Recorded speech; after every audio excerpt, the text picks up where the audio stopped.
we're back with another episode of the Lakers Fast Break podcast. It's Gerald Glasser. Right back at you here from Lakers Fast Break, Pop Culture Cosmos, where we cover the latest news and trends in pop culture each and every week, twice a week, wherever you get your podcast. Plus, also as well, Inside Sports Fantasy Football.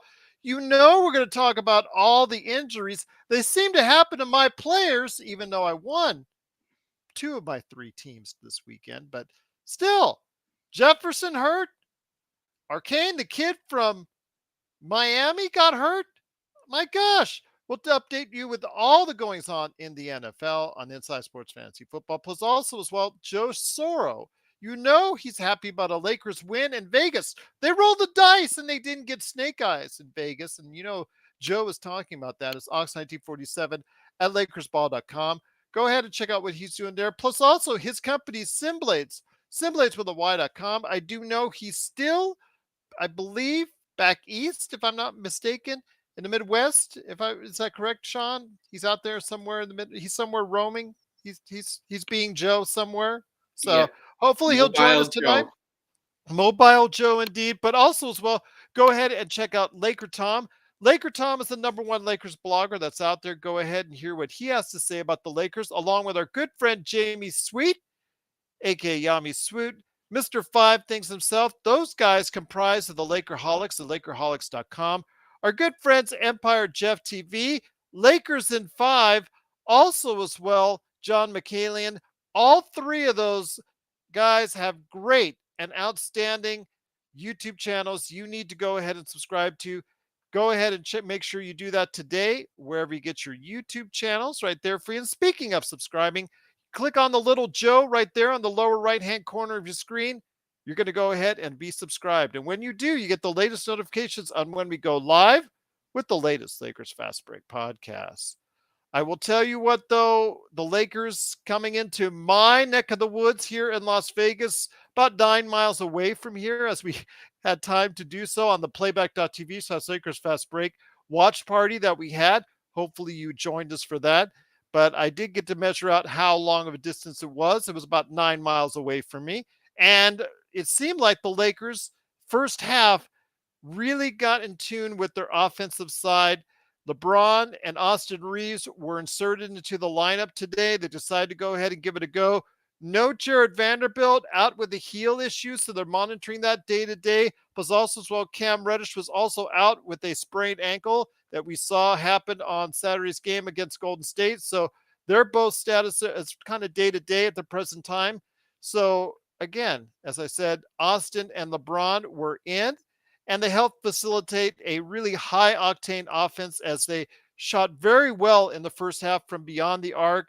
Also got a chance to go ahead and really start the transition game going. 75 points in the first half. Obviously a very productive half for the offense, but in the second half, they decided to go ahead and sit down AD, LeBron. Austin Reaves still played a little bit in the second half. They also sat down D'Angelo Russell, who had a very solid game himself. But in doing so, the Nets, the Brooklyn Nets, the other team involved in this equation, actually got a chance to come back. And in the fourth quarter, when the decision was made to put in the rookies by Darvin Ham, that really made the game a lot tighter than it needed to be.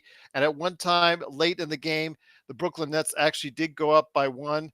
But some clutch plays from the rookies after really sliding off the hill earlier in the fourth quarter. Some clutch plays down the stretch and a basket by Colin Castleton. And also as well, Demoy Hodge, some really good plays as well, helped key a victory where the Lakers did squeak out a 3-point win over the Brooklyn Nets, 129-126. And here today to talk about today's game is a good man indeed. You got to go ahead and check him out every time he's here.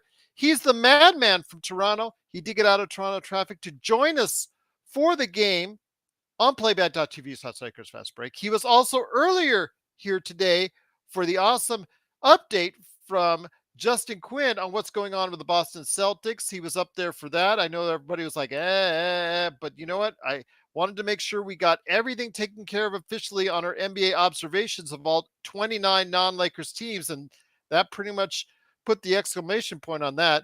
It is the Magic Man, Sean Grice. Sean, great to have you here. Cannot thank you enough, as always, for being a part of it and doing a great job, as always, my friend, being part of our team coverage there for today. Your thoughts on the first half, because I think that's what we really would get out of it. Torian Prince was inserted into the starting lineup for today, and we were kind of concerned heading into it because he really had an unimpressive debut, 9 points, 5 fouls against Golden State. But today he found a much better matchup, played pretty solid defense, but most importantly, Mr. 40%, as I'm nicknaming him, because he actually is guaranteed he's going to be above 40% from behind the arc this year. He was living up to that number today. Yeah, he was. Defense was very passable tonight. It could be better. It could be better with him, but it was passable tonight, and he was shooting in rhythm, Gerald. If anybody wants to go back and look at our player profile, one of our big takeaways about Torian Prince is that when his shot is falling, he seems to be more focused, more energetic, just an overall like best version of himself, Gerald, and that's what the Lakers got tonight.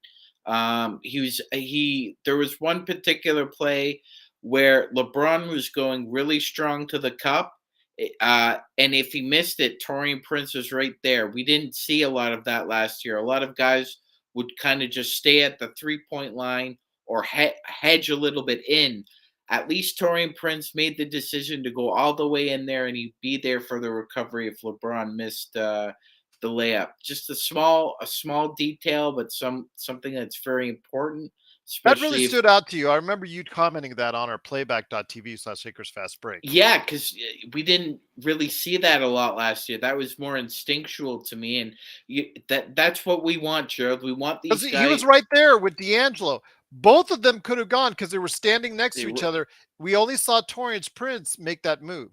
absolutely, absolutely. But I again stress back to the fact that once you look at his overall game, he played his game tonight. He made a couple shots from deep, felt comfortable enough attacking the rim when he got the ball.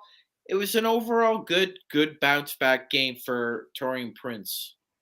Absolutely, indeed. But also cannot go without saying that very good game today for Austin Reaves and Rui Hachimura. Rui looked even much better today than he did on Saturday. Your thoughts on Rui's performance today? 8 of 14, 2 of 5 from behind the arc, 19 points, 5 rebounds. Pretty solid overall, especially from a scoring standpoint. Very efficient there. Ran the break, was hustling with LeBron. I truly appreciate what he can bring to the team. I don't know what they have planned for him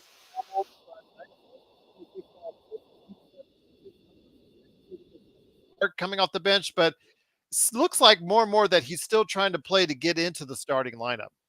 Yeah, it does. So it looks as though there's going to be some healthy competition for that fifth starting spot. Right now it's a three-man race. Gerald, I've always believed in the adage that you shouldn't lose your starting spot because of injury. So I think I would still pencil in Vando as a starter, but with with the way Rui is shooting, and if Torian Prince carries on his torrid pace, then there's going to have to become a come to Jesus moment for Darvin Ham, where he likely has to insert the player that's shooting well Yeah. over Vando, who, while it very effective defender, we absolutely love the way he boxes out, and that's a lost art, and he's one of the best at it. But if Vando is ineffective shooting the ball, that's just the way the cookie crumbles with the Los Angeles Lakers. You have to be able to shoot if you're going to be on the floor with LeBron and AD. Speaking of LeBron and AD, again, the first glimpse of the preseason for LeBron and Allen, who was in our playback.tv/Lakers Fast Break live watch party. He had mentioned about how he was trying to gauge where LeBron was at. Is this going to be looking like LeBron pre-injury, or is this still going to be continued to be LeBron, maybe a little bit older, a little bit wiser LeBron, that type of deal? I don't think we got too great a glimpse today because he wasn't in there that long to really get a good look, but he seemed fine. He looked healthy. He looked like he had a little bit of bounce to his game. Your thoughts on LeBron's game today? Yeah, I agree with that 10 overall. points. I agree with that overall Yeah. assessment. Yeah, I Five would. assists. 3 turnovers. Just it was, he was there out for 17 minutes. You got what you got. Yeah, exactly. And I kind of felt that finally the three of them got at least more than 5 minutes together. So I mean, Christian Wood did look fairly comfortable with LeBron out there. I think in order for the Lakers to get the best out of Wood and the Wood to get the best out of the Lakers, either AD or one of AD or LeBron has to be on the floor with him at all times. Um, but yeah, I would say LeBron had a normal game back. He's probably going around 75, 80%. The offense seemed to flow when he was in there. Uh, Seemed like his old self, Gerald. Hopefully, we get more rest for him. Hopefully we will indeed, my friend. Once again, it is the Lakers fast break. The Lakers do win 129-126 here in Vegas, playing at the T-Mobile Arena. Truly appreciate you joining us. It is the Magic Man, Sean Grice, and me, Gerald Glassford. Thanks so much again for watching and listening. Darren says, I'll go with Zangerstein first. That's why Max made a mistake and admitted when you run with LeBron, go directly to the basket and forget the corner threes, easy passer. Absolutely, Z, because there was a play where he was running the floor with LeBron, but didn't keep on continuing to run the floor. He stopped or slowed down halfway through. LeBron threaded him a pass and unfortunately went straight out of bounds. Had he continued to go ahead and follow through, it would have led to an easy basket. And those are things he's going to learn. Max Christie did not have as great a performance as he had on Saturday. Still had some signs, had some flashes, something where I could see where, again, it was 1 of 6, only 3 points. All of his attempts were from behind the arc. I think he's got to go ahead and just, variate his game a little bit. He just can't be chucking up from 3. But your thoughts on Max Christie trying to become a integral part of this rotation? Found a way to be effective while not having the best shooting night. He's a +2. His shot needs to be more consistent, Gerald. We know that, but for that second half, he played really well. And I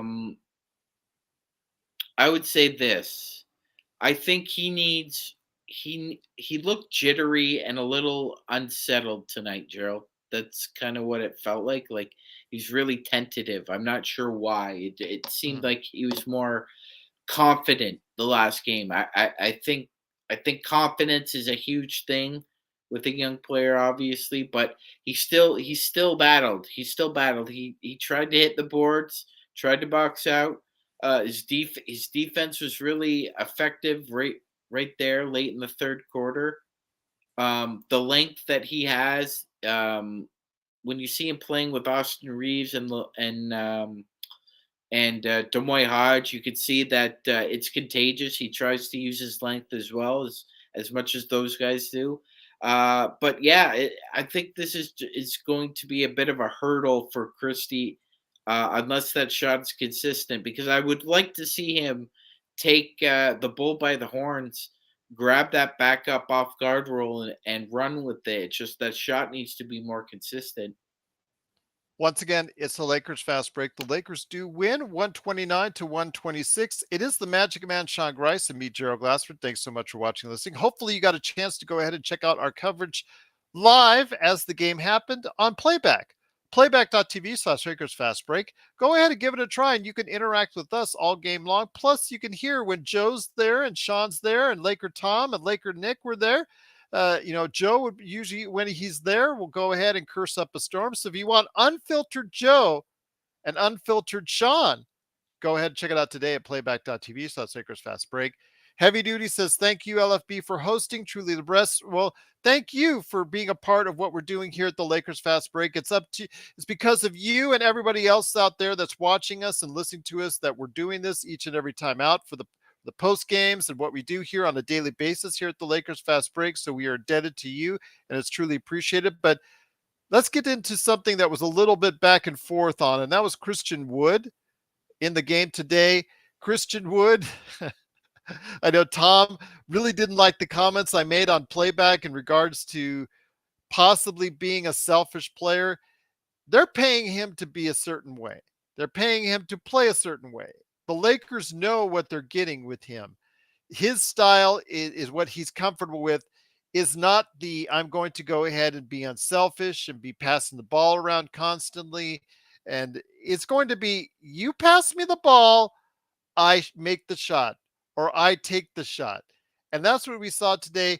He had a little trouble to start off with, Sean, but he found a matchup with Clowney on the Nets that he truly liked and enjoyed. Oh my God, Gerald. Yeah, Gerald. It was not only barbecue chicken, it was like lemon pepper chicken wings, all you can eat when Noah Clowney was on him. If Christian Wood played against Noah Clowney every game, he'd be all NBA. That's for sure. Literally thought he was the second coming of Akeem when he saw Noah on him. An array of spin moves, an array of power moves. It was just, it was obvious he was playing against a rookie. So outside of Clowney, Gerald, yeah, Woods' offensive repertoire was really questionable tonight. Lame, like lame duck 3-point attempts. It was obvious, he had a good 5 to 7 feet of room in between all of those shots and chose not to put the ball on the deck and instead take a bad shot. I I, mean, let's I put it this way: Laker Tom was complaining that the ball wasn't, oh, that nobody you was know, moving Laker when he had the Tom. ball. He's going to shoot the ball when you get into 2 minutes of the post 9 times out of 10. It's just that Oh, simple. Gerald. I think if there's something higher than 9 times out of 10, he'd qualify. He It's did like pass the ball. Remember, I it. was excited Yeah, when he passed the ball. Gerald. Christian Wood is like the modern day Ronnie Cycli. He's the black hole when the Yes. ball goes in the post. No Excellent pass. reference. Excellent reference, my friend. Excellent reference. Yeah. So Uh, once the ball goes in the post, I it's But I will absolutely. say though, Christian Wood is again, he could be the guy that can get us instant offense coming off the bench because it looks more and more, Sean, like he's not going to be part of the starting lineup. He is going to be someone that's going to be fighting for minutes coming off the bench with Jackson Hayes, who again, he was the first big man off the bench coming off of his good performance on Saturday. Your thoughts on Jackson Hayes? He did spend some time playing alongside Christian Wood, and he also spent time playing alongside Anthony Davis. Go ahead, Sean. Yeah, Got him. yes he did, Gerald. He looked fairly comfortable playing with both of them. It was a little bit choppy with Christian Wood, but for the most part, Gerald, he played his game. He rolled to the basket really hard. He was rewarded. He ran in transition, got a couple of buckets there. Again, he was put on switches against guards, and what does he do? Right-handed ball dribbler. Well, Jackson Hayes decides I'm gonna make him go left. So, like, I think the point made about his lack of IQ, I think, is an exaggeration as far as I've seen so far.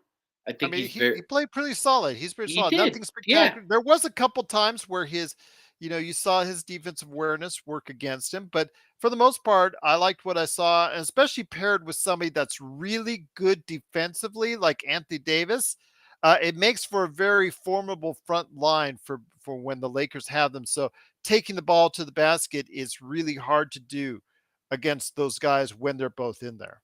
Yeah, absolutely, Gerald. Absolutely. And if Jackson Hayes can find a way to play, I don't know, anywhere from say 4 to 6 minutes with LeBron and AD out there, that's going to be really beneficial, especially with LeBron and his the way it taxes him now to get up for especially offensive rebounds. So if you have an attacking Jackson Hayes and AD attacking the boards, that poses a real threat to other teams, especially when LeBron gets to gets a little breather here, possession here or there, where he's not banging with other 6'8", 6'10" guys. When you have got a energetic Jackson Hayes and a sound Anthony Davis on the board, so I agree. I agree as well. It's been great to having everyone here in the chat Once again, the Lakers do win 129 to 126 here in Vegas. Hopefully, everybody got a chance to go ahead and check it out. The Lakers with a very impressive first half, and that's pretty much what I'm taking out of it, Sean. Because the second half, it was Austin Reaves and basically some of the guys in the back rotation, and then in the fourth quarter, it was the rookies giving up the lead. And in fact, they did get up the entire lead as far as that was in double digits for a good portion of the first half. I'm going to go ahead and say what we could take is what we need to take, and what we will take is from the first half. Your thoughts on the fact that they were able to go ahead and flow so well? I'm not. I can't expect 70% from behind the arc like they shot 7 and 10 No. from their first 10 shots from behind the arc.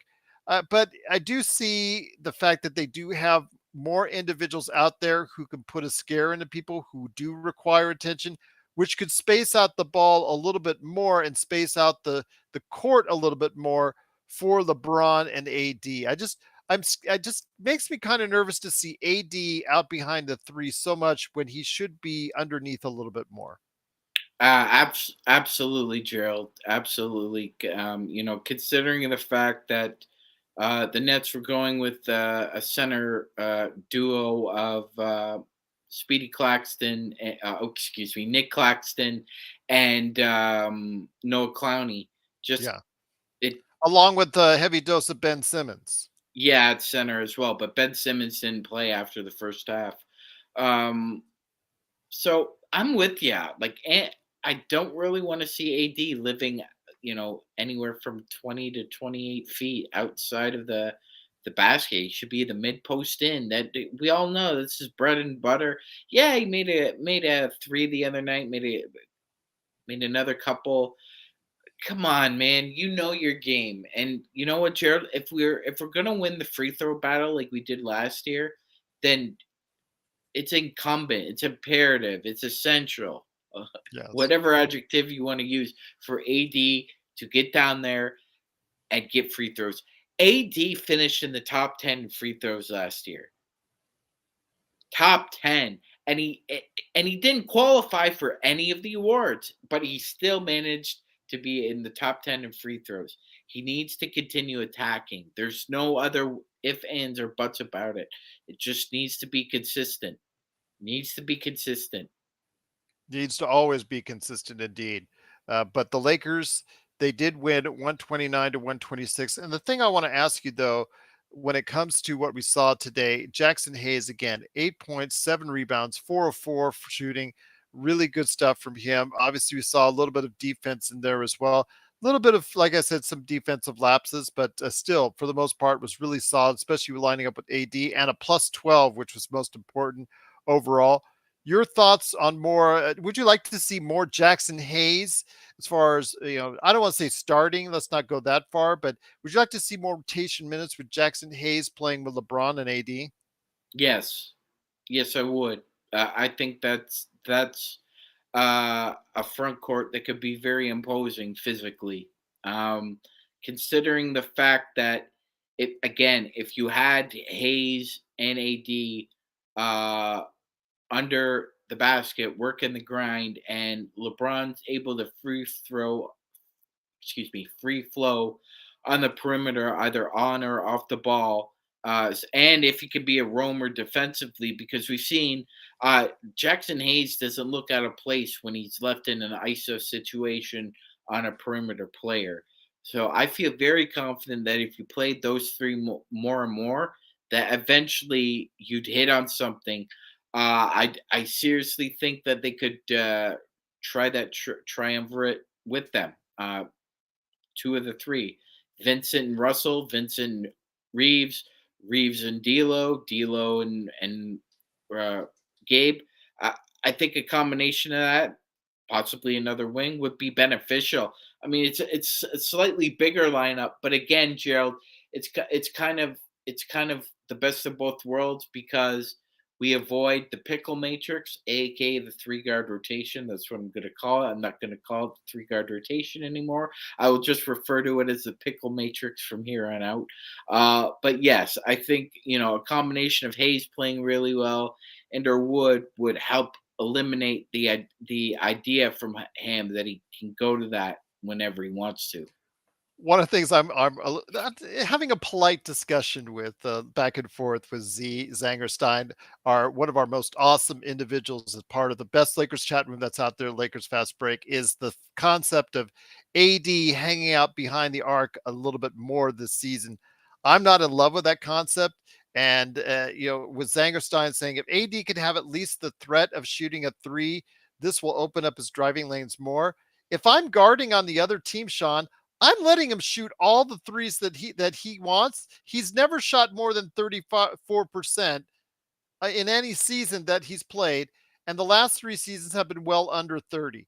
Would you really want to go ahead and guard him face up out there on the line? Is it I best for the don't. Lakers? I mean, we always talk about LeBron chucking up 7, 8, 9 threes a game being way too many, and he shoots better than AD. Yeah, yeah. That's the issue, The Gerald. mathematics don't comply with what everybody wants to talk about there in the chat. They don't That comply, Z. that's the fly in the ointment. Yes. According to I don't care about AD's percentages on threes, Gerald. well, Do we you do. care? We do. It's called so you would rather give him and let him fly and let him shoot and miss constantly from behind the arc instead of passing it around for a better shot Yeah, to an no, he's Austin Reaves who has a better chance, or a D'Angelo Russell who has a better chance, or Torian Prince, Mr. 40% for himself. I don't know. I'm sorry. I don't see the logic in it as well. But, you know, it's the concept of, you guys always want AD to remind yourself of AD when he had that period of time. You talked about it best, Sean, when AD was shooting so well for that small period of time in the bubble. Key words was a small period of time in the bubble. The statistics don't bear out that he should be given 5, 6 shots a game from behind the arc. So not at all, Gerald. As we know, that was an important sample size because it was in the playoffs and there were live bullets and it's clutch. He shot 38% yeah, in his career in the playoffs. Now, last year he shot 33%.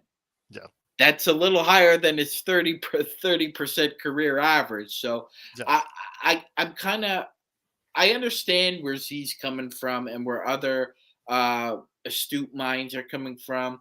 Yes, if the threat is there, then defenses have to respect that, and that you have Yeah, to but he open has to up be that constantly space. hitting that shot, and he's Well, never yeah, proven he can do that consistently during the regular season. fair enough. I think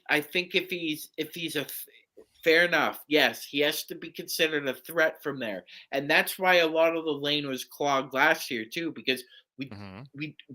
like Gerald, who was a threat to shoot outside of like Reeves, like no, and well, Rui got hot in the playoffs, but those two guys, we added in a Torian Prince. I still believe in Demoy Hodge, even though he had a bad shooting game tonight. I think he can I still hit an believe in open Max three. Christie being And able to Max shoot better. Christie as well. So Gerald, we just named 5 players there who are obviously better options to shoot a three than But Z AD. wants Z wants the guy that shoots 26, 18, and 25% the last 3 seasons from behind the arc to shoot more threes. That's And not everybody good. talks about how LeBron James, nobody wants LeBron James to shoot out those deep three-pointers like 7, 8 times a game. He still statistically shoots better. Not saying I want LeBron to shoot that many threes from the game. I would like to see them pass it around. Let D'Angelo, let Austin, let Torian, let the guys with a higher percentage of 3-point makes abilities to stretch the floor for you, and then being able to open up the lanes for you. That would be smarter, I think, in my opinion, as far as the way you want to do it. But then ultimately, we know, Sean, as we see in the flow of the game, each and every game, LeBron and AD are going to get their touches and going to shoot exactly whatever they want to in the flow of offense, no matter what we like or don't like, ultimately. Yeah. It doesn't matter, Gerald. You're right. It's gonna the cookie's gonna crumble the way it crumbles. I happen to agree with you. I think eh, if AD's shop. So if you did a shot pie chart for AD, his 3-point should be like this. It should be like this. It should be like 10 to 15% of that pie should be 3-pointers. The I rest, could deal with three shots behind the arc, Steve, but yeah, if he's, if you're averaging but then 16, again, 17 attempts, yes, but then it's what does fine. LeBron average a game? LeBron Uh averages 7 to 9 a I game, think, right? yeah, he averages So a that's lot. so that's 13 possessions, up to 13, 14 possessions. You've got them shooting threes. It's And not good. yeah, but again, they are going to do it regardless of what they do because that's just the way the offense has been laid out. And we see AD a lot out there already.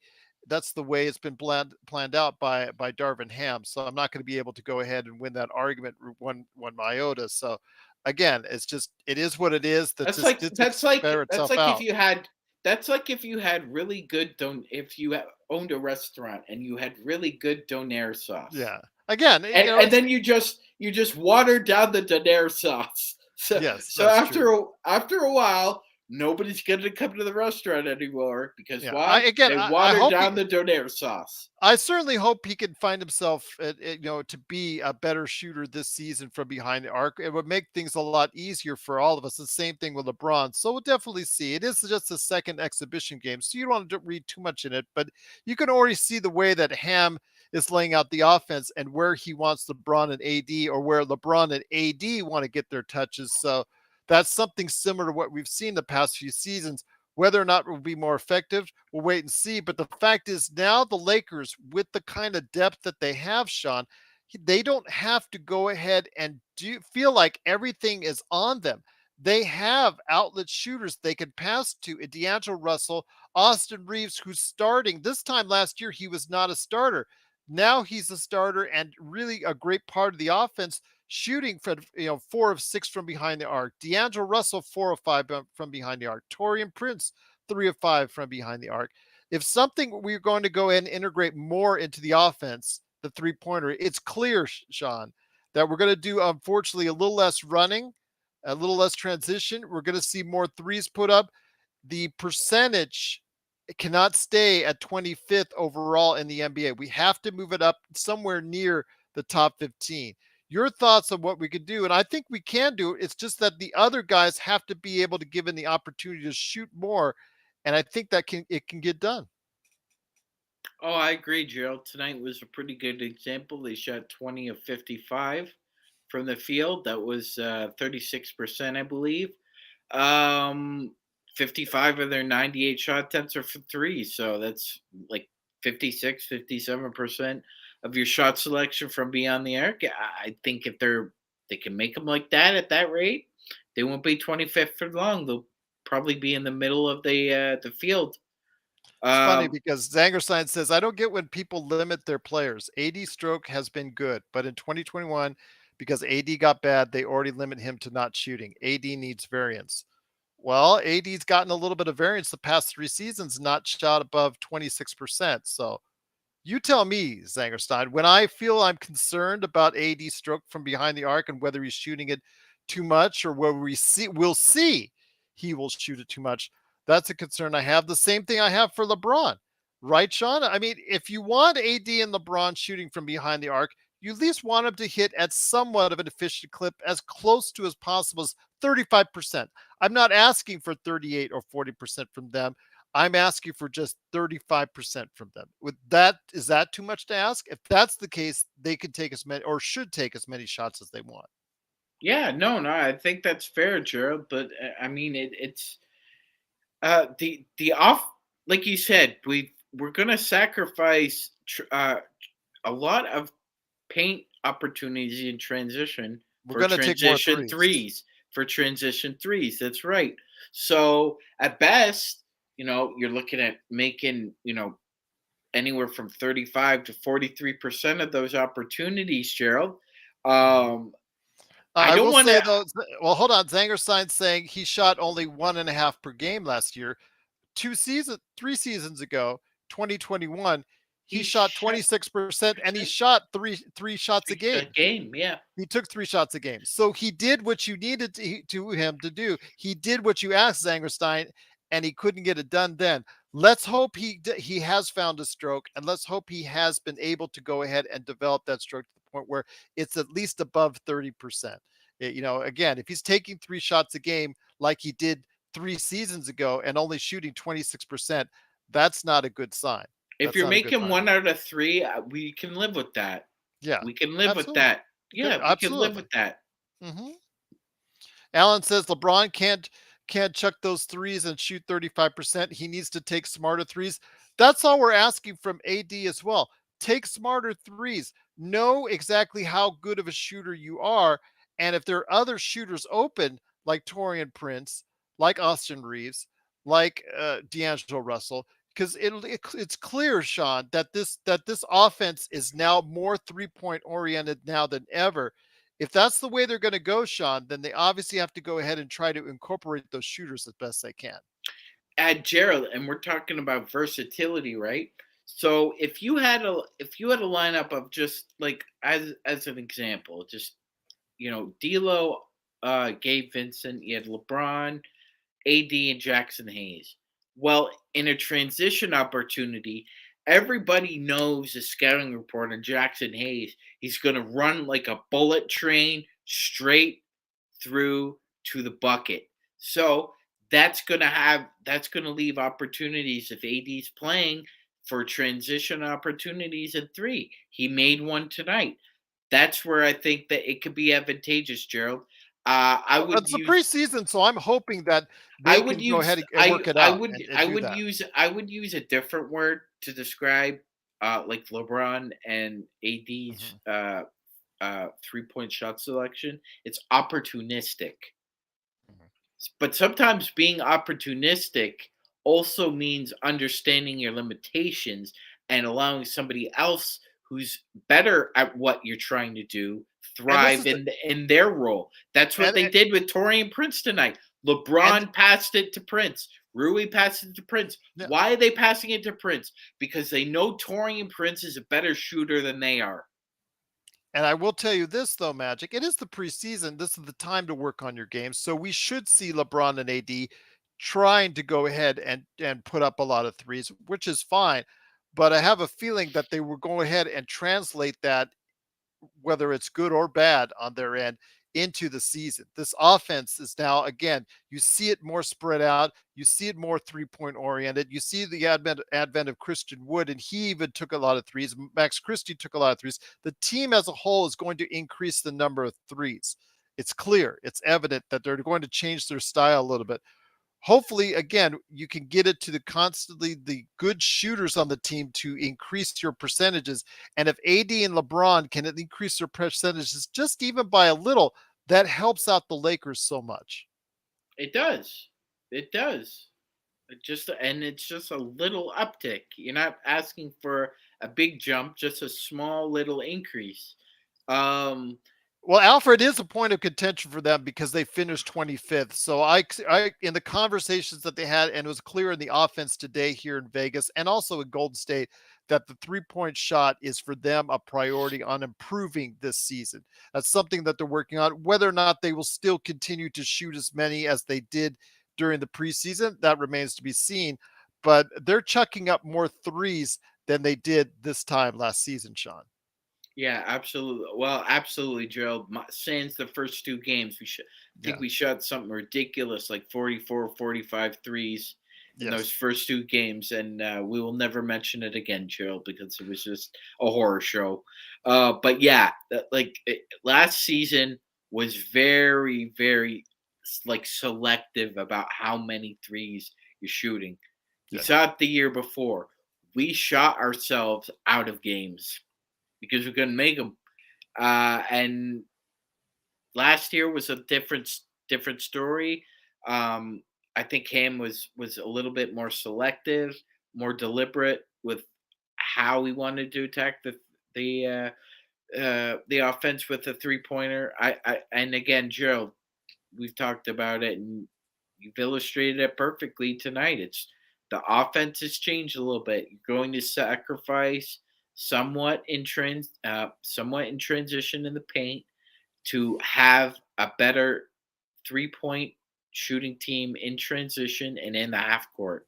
So the half court, if the half court offense is better because we had to sacrifice points in the paint for more shots from the outside, so be it. I'll live with that because that means that at least there's a threat and a respect factor with the Lakers half court defense that you have to respect their shooting.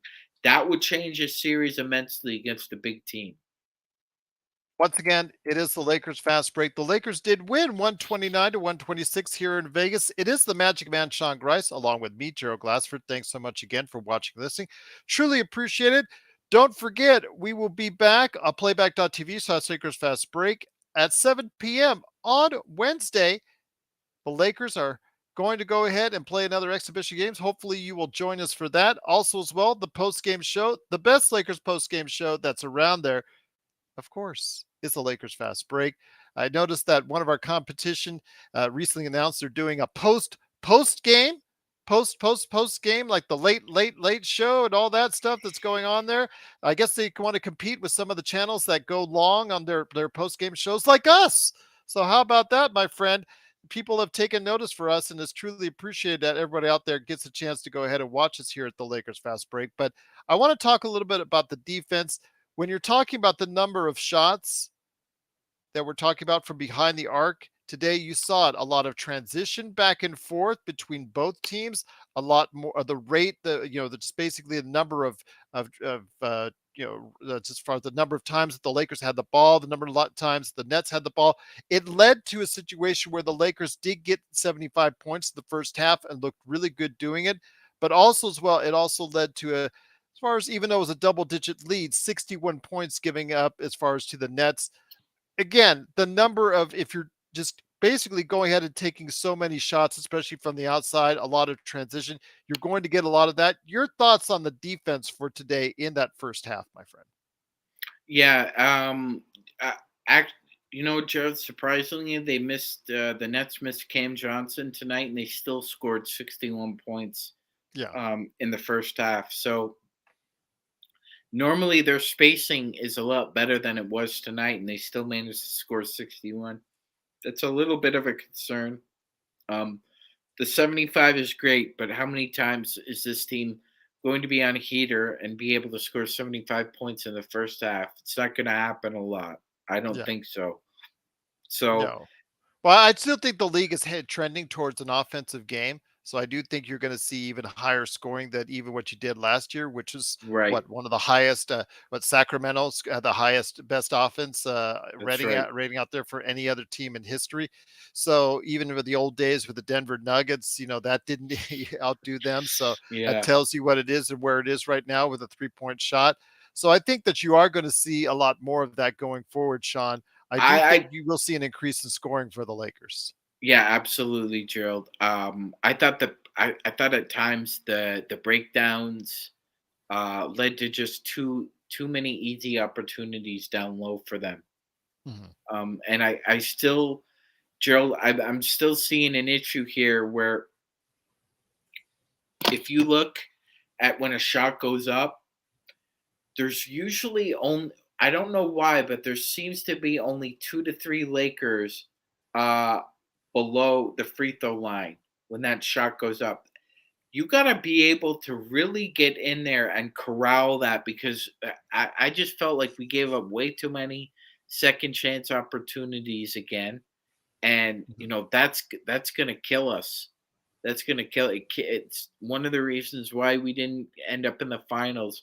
You can't allow second and third opportunities. And Gerald, we did have our young guys playing on the floor, but as you said, you can't play 20 seconds of great defense in the NBA. You have to be able to play 24.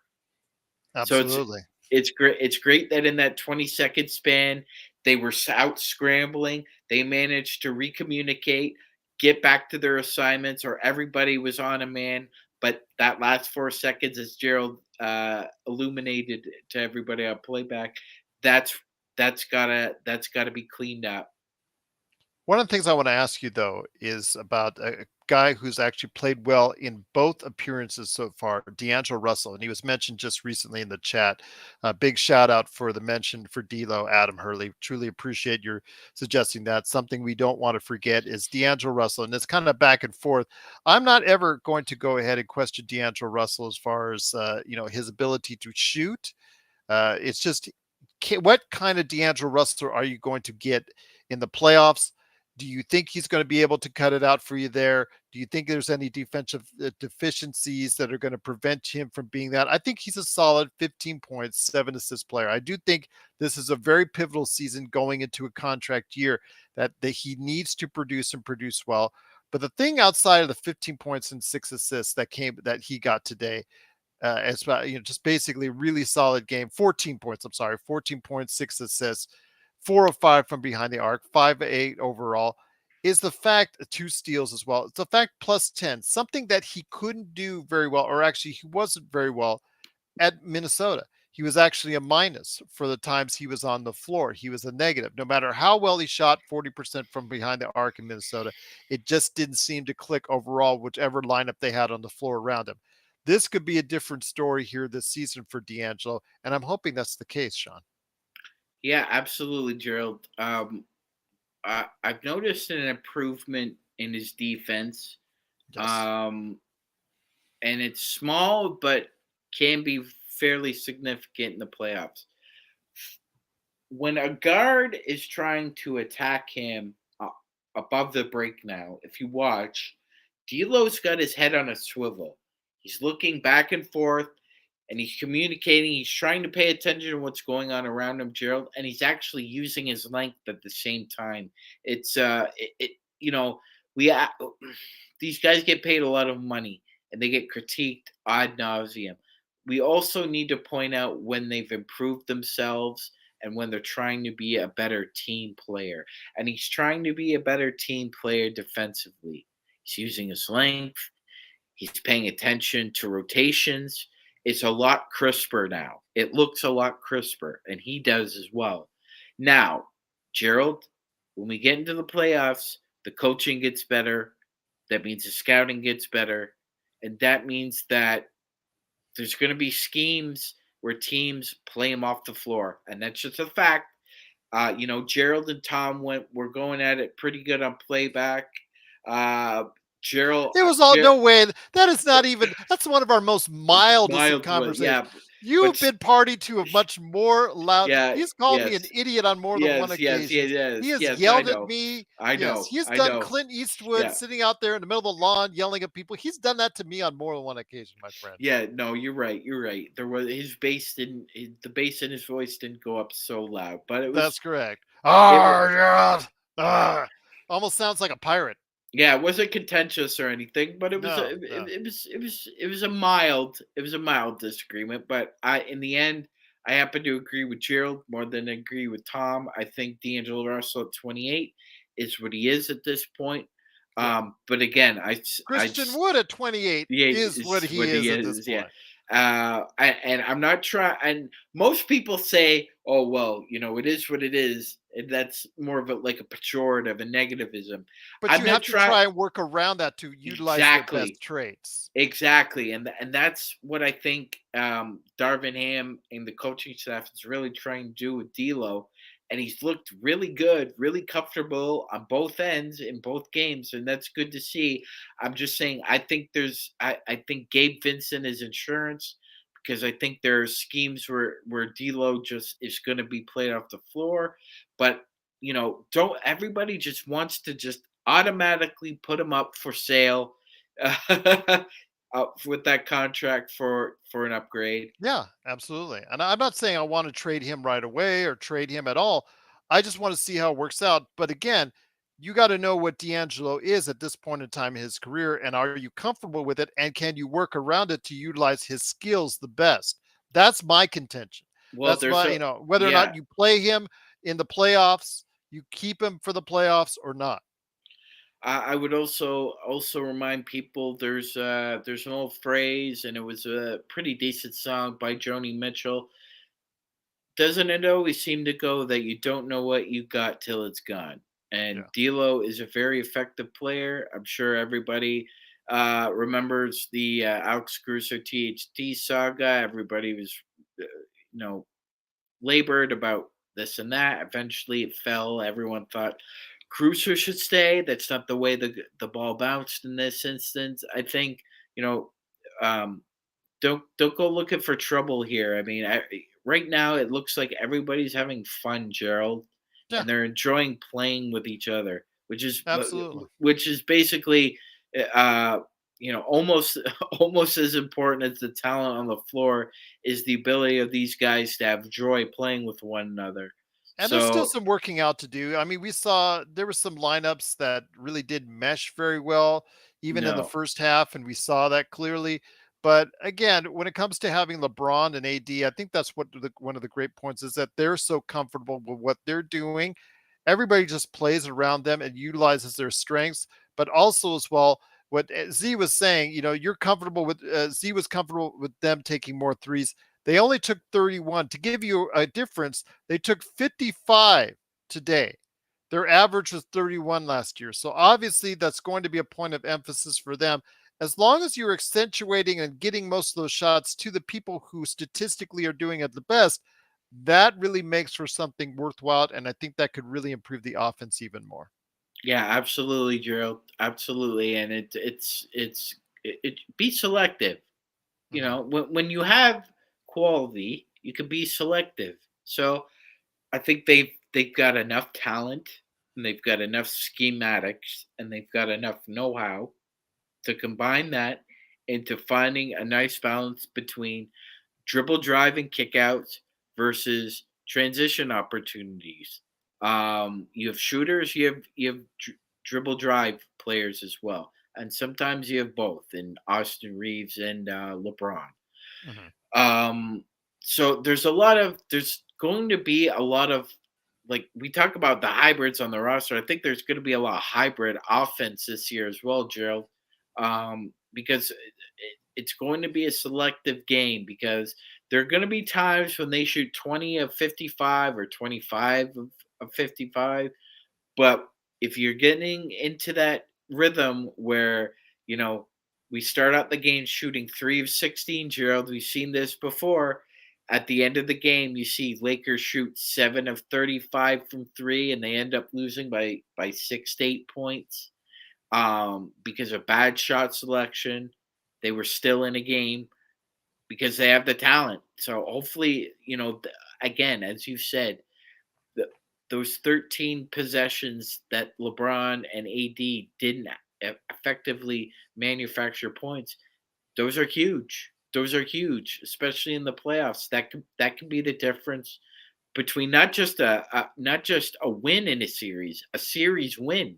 13 possessions can swing a series. That it can indeed. Once again, it is the Lakers fast break. It is the Magic Man Sean Grice along with me, Gerald Glassford. Thanks so much for watching and listening. The Lakers, hey, they rolled a good hand. They rolled a good pair of dice. They got a good hand there at the tables because they won here in Vegas, 129 to 126. Truly appreciate everyone joining us. Don't forget, again, we will be back on playback on Wednesday as the Lakers go ahead, are back in action. So go ahead and join us then, 7 p.m. Playback.tv, so it's Lakers Fast Break. And of course, the best post game that's around is right here at the Lakers Fast Break. I'm sure we'll come up with something good for tomorrow, and we'll go ahead and schedule out for tomorrow as well, because we're here each and every day right here for you at the Lakers Fast Break. But my friend, before we head on out, I do want to go ahead and note a couple other good performances for the game as well. Again, we mentioned Torian Prince. That could be something that we need to keep an eye on for the future, how well it gels in the offense. One of the things I want to mention was Maxwell Lewis with his best game as a Laker, summer league or here by far and away. And this is a kid who had count them, three donuts in summer league, my friend. Your thoughts on Maxwell Lewis? Obviously, a couple of highlight jams in the mix, but the fact is, he did a little bit, hustled really hard on defense, got some turnovers, put his hand in there a couple times, got some steals. Your thoughts on Maxwell Lewis, and if he could be something that down the road maybe be something that the Lakers could utilize going forward? Played smart tonight. used his length defensively, was sharp on rotations. Yeah, he almost got beat a couple times really badly, but that's gonna happen. This is the NBA. Great players embarrass other great players at times. Offensively, Gerald, I thought he eased into the game. He got open 3-point shots that he was Mhm. confident in his rhythm, made him. In transition, Gerald, we'll see what the future holds, but I really love Hodge and Maxwell Lewis on the perimeter together defensively. They're really long. They're both really smart. Both of Maxwell Lewis's dunks in transition were either off of Demoyage block or Demoyage steal, and they played really well off of one another. And it was really great to see for Max because ultimately, who knows? Well, hello. What's going on, guys? I'll get you here in a second, but go ahead and finish up, Magic Man. Yeah, no, I was just gonna say, I who knows what the future holds, but it was a really great overall game for Lewis. It showcased what he could do offensively and defensively. And by the way, before I will I'm tell remiss, Jared he was the one doing the windmill dunk in the fourth quarter. that windmill That's dunk was very nice. yes. It wasn't Kobe good, but it was decent. Mhm. I will say this, Gerald. Also, a shot in the arm to the young fellas. Yeah, they did give up the The ghost. entire lead, Yeah, they gave up the but ghost, but they stood tall, and the yes. five rookies finished the game off strong, and they won. And that's a great confidence builder for all of those kids. Well, I will talk about JHS here in a second with you, but here today, good man indeed. He is in the darkness, but still here. Insert your own, uh, I guess, just Oh joke man, we there gotta as far pour. as You gotta pour it on. yeah. Well, I could talk about the Dodgers, but need I digress? It is the guy behind Ox1947 at LakersBall.com. It is Joe Soro, and Joe, great to have you here. Apologies for the Dodgers, unfortunately choking another loss out of a victory again. Unfortunately, they're down 0-2. But when it comes to the Lakers, a 129 to 126 performance. Your thoughts on LeBron coming back into action for his first action of the exhibition season? I didn't see the game until the end. I just had too many between the Monday night game and the Dodger game. I just couldn't, and where I was, I just couldn't. No one cares about the Lakers over here where I'm at. So, but Certainly care about him over here. yeah, I tried to figure out a way to maybe get a chance to catch the game, but I just couldn't. All I know is D'Angelo Russell played well beginning. AD obviously they were rocking and rolling pretty well at the beginning, and then once they sat the starters, then that's when the competition started getting a little bit tighter, and then obviously the Lakers won. Um, Yeah, our young kids almost Mario Cristobal themselves. Almost. uh, Almost. it's Almost. not. I think the one thing that's gonna stick with me here for this season um, is, and it's not gonna be relevant to this year, maybe not even next year, but I had a bad feeling that not picking Whitmore was gonna. I don't know. It still kind of lingers, and seeing JHS, and this is after we heard some BS that he played amazing at practice or some bull crap, and I'm like, you know, it, I, I'm already in a weird mood today, right now, and I feel like since I've been visiting some friends and hanging out with people that I haven't seen in a while who know me, I guess what's changed is usually the question that they ask. And I said, well, I got to be honest. It's not about world issues or politics or anything. It's the fact that everyone's full of shit and liars. 59-39. And I know they're lying. I have, I have sat in God knows how many different scenarios the last few years, totally knowing someone's full of garbage and just sitting there and listening to them talk.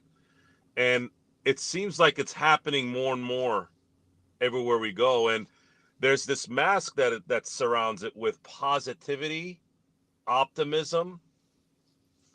You can stick your positivity and your optimism up your ass. If you're not telling me the truth, it means nothing. So at the end of the day, the Lakers did something tonight that matters, which is their players, the ones that are going to be in it, showed that they are ready to play. They were playing basketball the way they should. And the ones who came in after, there's a reason why they're bench guys and guys that are sitting 10, 11, and 12. So can you stop BSing me about stuff, please? Can you all just tell us the truth, accept what is, instead of trying to make things that are not something? And that's all I ask. It's all I ask for from people. You know, we have to be around people, right? We have to do this. I'm trying to not keep it. I'm not trying to make it too personal, real life stuff. It all intertwines to kind of what we've talked about with the Lakers and what they did. And again, I didn't get a lot. I only got a chance to see really the end. I did see it in spurts when I was changing channels or whatever, as close as I could. But I just could not really focus on what was going on really. But the game came out. I was happy that the game went the way it did at the beginning, because I just want to know that those guys are healthy and ready to go. And they showed it. Guys like AD, guys like LeBron, Austin, D'Angelo Russell, Rui Hachimura. They showed why they got their money and why they're the stars. And really, at the end of the day, guys, once this thing is done, we're gonna get ready to watch them play the real games, and that's gonna be the results. That's when we're gonna really know the results. And as far as the Dodgers, I'm gonna throw this out here. Of course, the Dodgers are the antithesis of who I am, and it's sad, isn't it? It's sad that I've been a Dodger fan my whole life, yet everything they do is exactly the opposite of what I believe in. I believe in, and you don't want to. For those of you who pay attention to baseball, have you guys noticed what happened in Texas in the last 7 months when they got someone who actually knows how to manage? Because they were paying all these guys billions of dollars the last few years, and then all of a sudden, and they were losing in spectacular fashion the entire regular season. All of a sudden, they bring someone that actually knows how to manage and knows how to maybe inspire a little, and look what's happened. But for some reason, I guess the motto of madness is the definition of someone doing something over and over again and expecting a different result. That's you. If you compete and you lose, you know the difference. We talked about this with other things in football. If you compete and you lose, it's one thing. It's like the Buffalo Bills. The Buffalo Bills competed when they lost their 4 Super Bowls. They tried their rear ends off, and they ran into 3 of the best football teams I'd seen in my life those years, right? And the first one they had a chance to win, obviously, and the Giants were still good too, by the way. But point is, I cannot listen to nonsense. And if there's anything that's going to continue here as we watch the Lakers and commentate on it and create content on it, I'm going to give you guys a little bit of a preface here, or a preamble. If I start sensing BS, I'm going to hit it hard this time. Don't lie to me. Don't tell me something I know it's not true, because you want to make yourself feel better. You want to make the room feel better. F your room, F your mentality. If they're doing something wrong, say it. If they're not doing something wrong and they're doing something right, use the same enthusiasm, the same way. That's how you're supposed to do it. So if the Lakers go 33-0 to start the season, you're not going to see, oh my God, what else can we improve on? I'll be like, man, they're whooping everyone's ass, and it's fun to watch. But if they're putting all this BS, hey, this guy played great, and then all of a sudden you see him when it matters, somewhat, and he looks like dog crap, I'm not gonna have a lot of respect for you. Stop lying to these guys. Watch The Last Dance. If you guys want to learn how to run a team, that's how you do it. That's how you inspire. You know who Bill Wennington is. You know who Luke Longley is. You would have never known who those guys were unless it was for greatness. So just know the difference. Steve Kerr is another guy. So it's just, I'm ready for basketball. Football's, you guys kind of know where I stand there. I'm not going to repeat it. Baseball's I don't even know why they even have a regular season anymore. They should just have a 20-game regular season and they just play playoffs, and then we can kind of get on with our lives with baseball. But basketball, I have to say, with what Milwaukee has done, with what the Celtics have done, with the Lakers doing what they're doing, and Denver being the champs, I think we're in for a treat here in terms of the NBA season. I just hope that, we don't have any major injuries or anything like that, so we can see it through. Once again, it's the Lakers Fast Break. It is Joe Soro, Magic Man Sean Grice, and me, Gerald Glassford. Thanks so much for watching and listening. It's truly appreciated. The Lakers did win 129-126 here in Vegas. Again, truly appreciate everybody out there checking us out. Don't forget, playback.tv/Lakers Fast Break will be live once again for the Lakers' next game on Wednesday. So go ahead and check it out at 7 p.m. Pacific. Looking forward to a big group out there checking out with me and Magic Man. Hopefully Laker Nick will be there. He was an awesome part of our coverage. Laker Tom, hopefully he'll join us again. That was awesome to have him there throughout. But Magic Man, one of the things I didn't like when I was watching the game was another poor performance from Jalen Hood-Schifino. The Lakers' first-round draft pick has yet to have a truly positive performance in any of the games that we've seen. I mean, there's been maybe a couple bright lights here and there, but for the most part, he's had no real standout game that he can go ahead and bank on so far this summer and this offseason, going into the exhibition season and going into a season where most likely he'll have to play a lot in the G League in order to develop. Your thoughts on JHS and where he stands right now? Because we heard so much in training camp. He's the MVP of this day in training camp. Oh, I'm really a big fan of JHS, was what AD was saying and others were saying there. I still don't see what they were looking at, because all I see is the product out there on the court, and right now it ain't so good. No, Gerald. Mike Trudell needs some goddamn LASIK surgery if he thought that JHS had turned a corner. And a brain transplant. And he can't get into a rhythm right now. The game's too fast for him, Gerald. You know what it feels like? It feels like he should have a brain with a browser with about like 8 to 10 tabs, and it feels like he's got like 50 tabs open. Very, very, very jittery. Oftentimes, I think he gets overexcited, because we saw tonight he had an angle for an easy layup. It was money. As Gerald noted, instead of actually going up, he turned the corner and bounced past to Torian Prince, who had to take a really badly contested three. That's not the way a point guard's supposed to run an offense, Gerald. His post passing needs work, man. It's bad. It's bad. And he's not a good shooter at all or anything close to it. So not right now. He's not.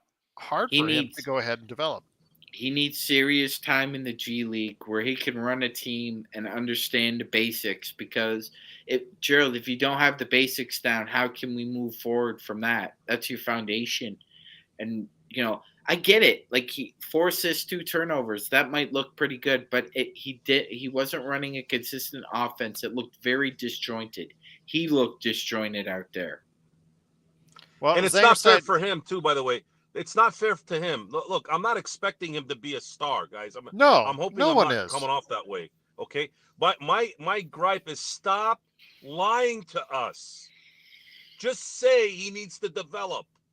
Please. We're not stupid. We had Stone Cold Hansen, who watched 80 hours a day of film for how many years?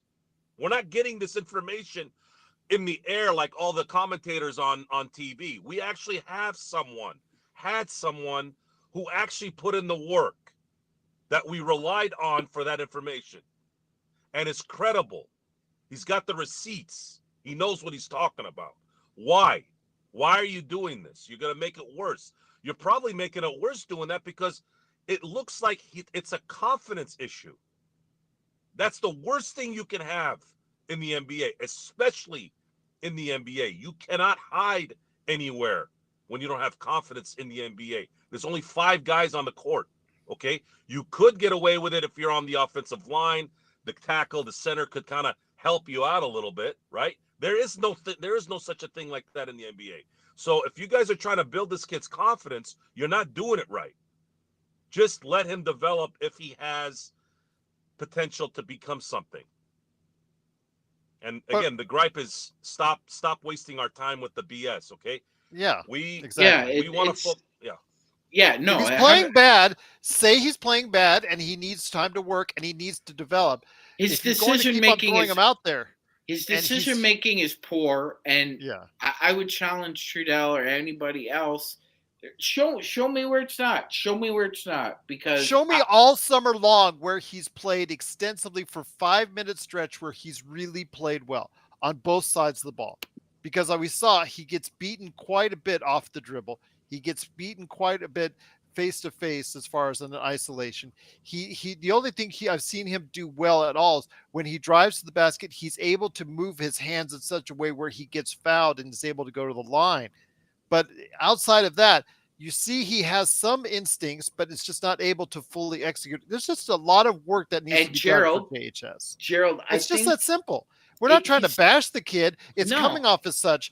But again, he's a rookie. He needs a lot of development. And anybody who thought he was going to be able to be a part of the rotation now is just kidding themselves at this point. Yeah, a big problem is he's telegraphing a lot of his passes. Look, people could say what they want about defense in the NBA.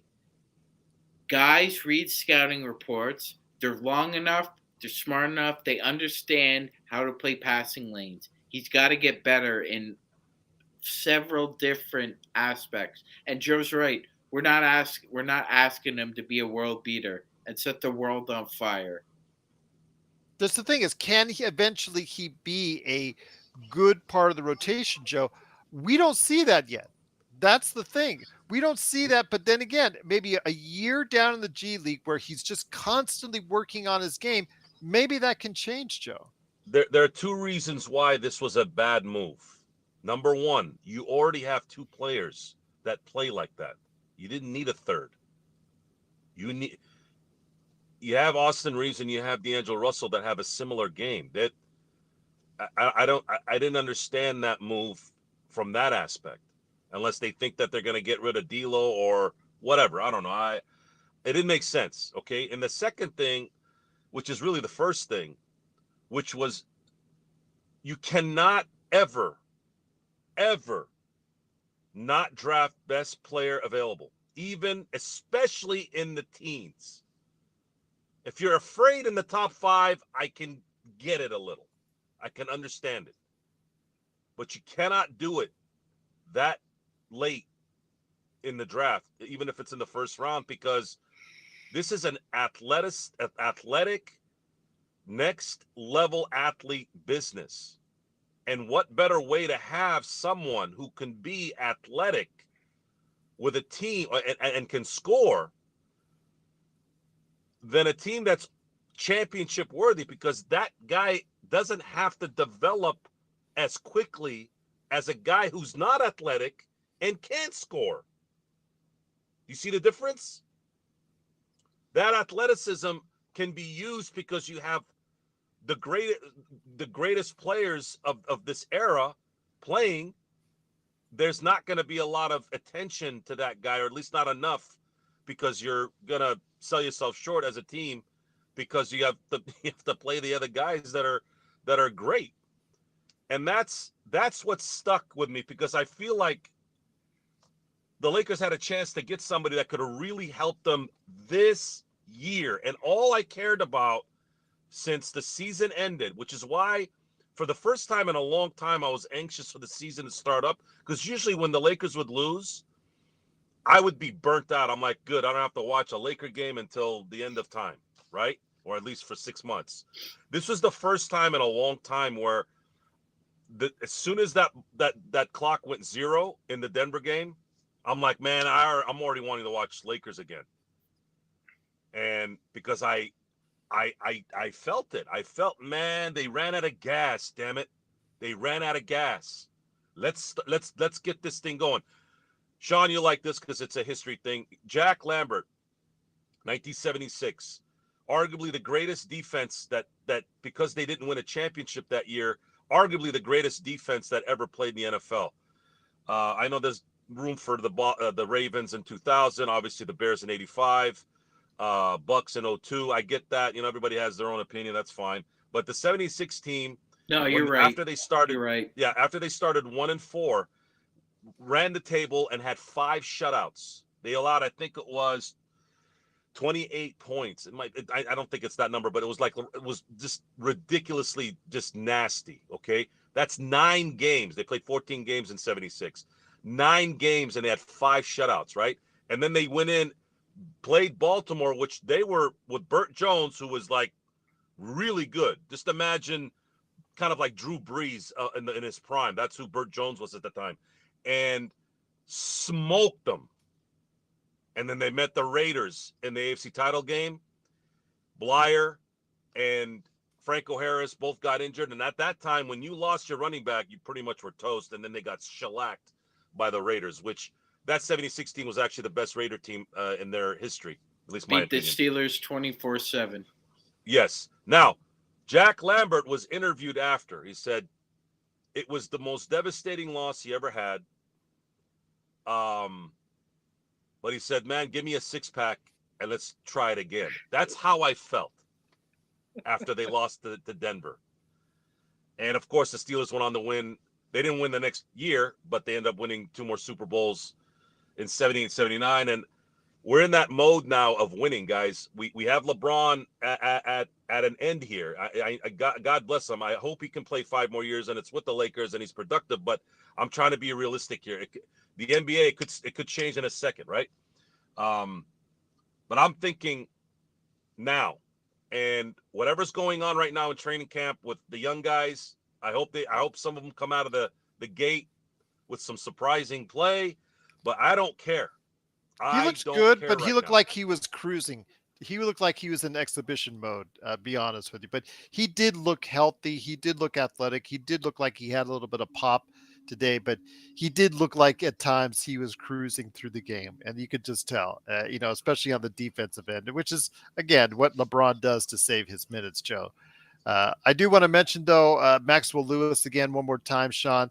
I know Z said, a good thing they got Maxwell Lewis. The guy's going to be ready in a year. He was the main guy in Pepperdine, but based on what I saw, he already adjusted his game to be a legit role player.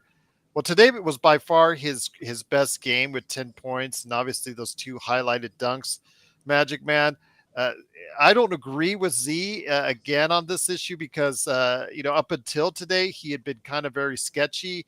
And at times we commented during Summer League, he looked like a deer caught in the headlights with 3 scoreless games in Summer League. He looked just extensively better today than any time at all in the summer. So I'm hoping he can take this as confidence going forward. Yeah, Gerald, maybe Max is the anti-Caleb Swanigan, where he gets all his bad play out in the Summer League and becomes a very good role player rather than Caleb Swanigan, whose best days came and went in a quick Summer League. By the way, Caleb Swanigan was a first all rookie summer league, and Kyle Kuzma was a second. We all know how that turned out. Yes, we do indeed. So yeah, I'm honestly, Gerald, I don't know what to make of Maxwell Lewis right now. I think he's still a wild card. I won't go as far as to say that he needs time in the G League, because it didn't look like that tonight. However, I'm not ready to go ahead and just. I would say he needs time. He needs time. time in the G League. If this is the best he's going to look, he needs time in the G League. Yes. Yes. To repeat again. Right. But because seriously, again, what can he actually get as far as minutes on this team? But again, what we were saying, like as we were watching him, he has the outline of a very good basketball player. He does. He's 6'6". I don't think he's 6'7". He's 6'6". I saw him standing next to JHS. They're about the same height. JHS looked taller than him. He did look taller than him, yeah. But Lewis is listed at 6'7". JHS is 6'6". But you take for that for what it's worth. What it's worth. But yeah, he's long. He's lean. Very active defensively, Gerald. We saw the good instincts tonight. Sometimes he got lost in the scramble, and he managed to find his assignment again. Really overall good effort. Didn't look lost at all. But as Gerald said, and I agree, if this is the best he's going to look, which was fine, it was good. He had an excellent game. Yeah. It's not good enough yet for the NBA, for the rigors of the NBA. As he has a rotation player now, that doesn't mean he can't be one in the future. That doesn't mean JHS can't be one in the future. These are rookies. These are kids. Colin Castleton, he looked great to start off with in Summer League. Joe has kind of been sketchy ever since. Today, he did hit a clutch basket down the stretch, but until that point, it was kind of rough around the edges, especially on the defensive end, because he doesn't really give you that much on the defensive end.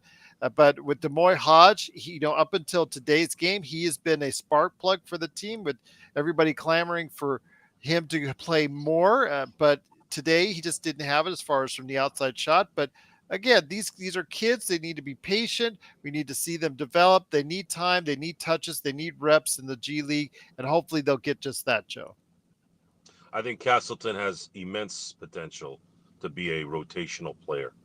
No doubt. There's certain footwork that he already possesses. Interior passing is really good. And even in this day and age where the big man isn't needed to post and kind of work the block, it is still an important aspect, especially if you have a good team around him. I'm very excited for Castleton. I think there's a lot of good things that could come from there. As far as Hodge, if he hits shots like he did in Summer League in his career, if he's a good shooter, he'll have a career. Where? I don't know. I don't know if he'll be a Laker, but if he's a shot maker, he will have a career, because that's what this league is. It's shot making. It doesn't matter the size, doesn't matter where you're from, went to college, you came out of high school, it doesn't matter. It's a shot making league, and if he can continue to improve there, he's gonna have a career. But Castleton is someone I'm gonna be watching. He's gonna need a year or two to really develop, and I think the Lakers obviously have that ability. And be nice to get a guy that can actually play center that you can kind of rely on here in the next year or two. And that would be nice, absolutely. That has the ability that can make a shot at the basket. That would be a huge help. How his rebounding will be and all that, that's still kind of, in the works. We'll see how that kind of goes. But I'm just wanting the Lakers to continue to do what they did today. Their main soldiers came in and did their job. I like the fact that D'Angelo Russell hit 4 of 4 from 3. It's kind of reminded me of the first game he came in as a Laker. He had that kind of excitement and kind of understanding that, oh man, I'm not playing in Minnesota anymore. I'm playing back for the Lakers, and I'm with LeBron and I'm with AD. I'm hoping he keeps that kind of mentality and that kind of mindset, so that when they need him, he improve. He follows through. He impacts the team in a positive way. because it is a big deal. D'Angelo Russell's performance could be the X factor in the title. It really, really could. We're constantly thinking about him being a trade option down the road. I don't want to think of it that way. I don't want to think about trades. I don't want to think about that negativity. So if you're asking about negativity, that is negativity. Well, guys, if we get a trade, we're we got D'Angelo, we got maybe Rui's contract. I'm like, dude, wait a minute, hold on a second. We haven't even played a game yet. What do you mean you're gonna trade him? Yeah, turn down the volume. Turn down the volume on that bull crap. It's like, dude, can I see him do something first before you trade him? Like, oh, we're gonna trade him for Dame Lillard. I'm like, okay, all right, dude. You watch TV or do you know how basketball works? I'm like, take it easy. We just signed these guys. Let's at Laker Tom on Twitter. He trades everybody. I'm trying not to throw Tom under the bus. As much as that's I can. Okay. Everybody else on at Laker Tom on Twitter does for you. Joe Ross Atkins threw John Schneider under the bus a couple days ago for what happened with the Jays. Go right ahead, man. It's throw people under the bus week. I have no room. I have no room to talk about anything baseball. I'm gonna get I've been getting murdered here, and it's like Sonny Red in Donnie Brown, in real life when he finally went to go meet the bosses. He already knew he was going to get checked out. He's just like, look, just get it over with. Just get it over with, man. Let this go get swept by the freaking 6 seed and just go die somewhere at this point, right? But I'm impressed with today because the guys who are supposed to play well played well, and they won. Guys, I know it's a preseason game, but you guys know how I feel about winning, whether it matters or not. It builds something. And today, they had the guys who they finally went with towards the end. They were struggling a little bit, but they still found a way to win the game, and that breeds good stuff. It breeds a positive mentality, right, Sean? I mean, that's how I look at positivity. You perform, you win, you learn something. If you lose in a competitive manner, that can be a positive also. But if I see that you're constantly not coming through, you're making bad decisions, whether you're the coach, whether you're shooting, whether you're not getting the lanes figured out, it's those things that then you're like, wait a minute, are you a professional here, or are you just not able to mentally think a little here, right? But I think the Lakers had a great evening tonight. I got it. I didn't get a chance to see much of the game. I did get little snippets of here and there. Even before I got on the show, I was able to look at some highlights. I saw Maxwell's dunk, which kind of reminded me of Shannon Brown. I'd love to have Maxwell Lewis be kind of like a Shannon Brown for this team, because in those games in January and February, it's still an entertainment business, right? It's nice to see somebody, especially a second-round pick, look like a guy that can go in the slam dunk contest. I think that'd be kind of fun if we can see more of that during the year. What did Kurt Vonnegut once say? If you do anything half-assed, that makes you a one-eyed king in the kingdom of the blind. Okay. I remember the quote, the one-eyed man is the king among the blind, right? I'm paraphrasing, but I never really understood the quote. I didn't know what the context of it was. You said it in a different way. And I always get my jollies off quotes like that too. That's why you and I work well together, because you have that stuff to memory. I always thought that quote was obvious. I always thought, like, well, okay, that makes sense. I mean, what's the other one? Chris Farley's got a good one in Dirty Work, but we won't repeat that one. There was one, I forgot how it went. It was something about I I felt bad for a man with no shoes until I saw the man with no feet. Like that, something like that. Once again, it It's is the always Lakers. about. Go ahead. Yeah, Go ahead.